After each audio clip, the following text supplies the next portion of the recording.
In my American Jobs Plan, I propose spending $10 billion a year on passenger rail and freight rail. Of this, 2/3 would support existing Amtrak routes, including the Northeast Corridor, but nationwide.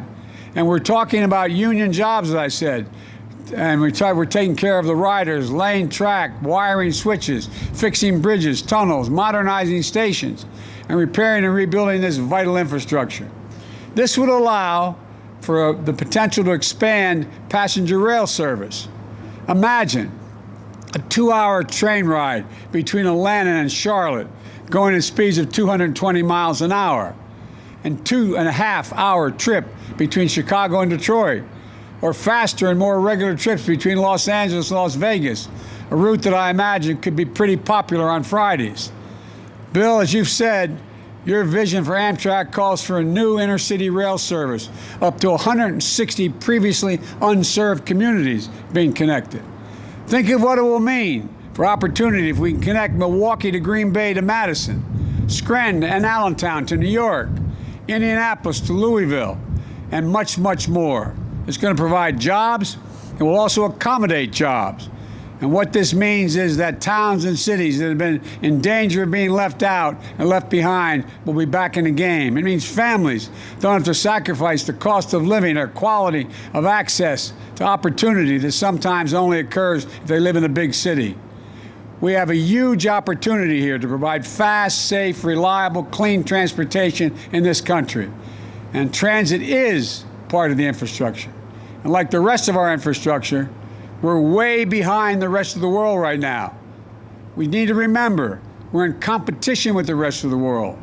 People come here and set up businesses. People stay here. People grow because of the ability to access transportation, access all the infrastructure. It's what allows us to compete. And with the rest of the world, to win the 21st century, we've got to move. China already has 23,000 miles of high-speed rail, 220 miles per hour, 2/3 of all the high-speed rail in the world, 220 miles an hour. And they're working on transit on trains that can go as high as 400 miles an hour. We're behind the curve, but folks, as I said the other night, America's on the move again. We need to remember that we're in the United States of America. There's nothing beyond our capacity, nothing we can't do if we do it together. And we celebrate Amtrak's birthday. I was thinking about Amtrak's role, as I said, on my birthday when they allowed me to come home and blow out that candle.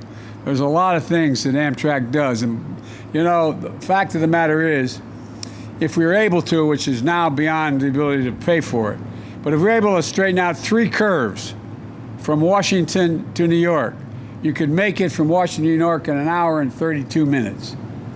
1 hour and 32 minutes. Folks, there's so much we can do. And it has such an incredibly positive impact on the environment, incredibly positive impact on work, on opportunities. And again, all the things we have to do to put Amtrak in place and be one of the great contributors to our country is we have to invest.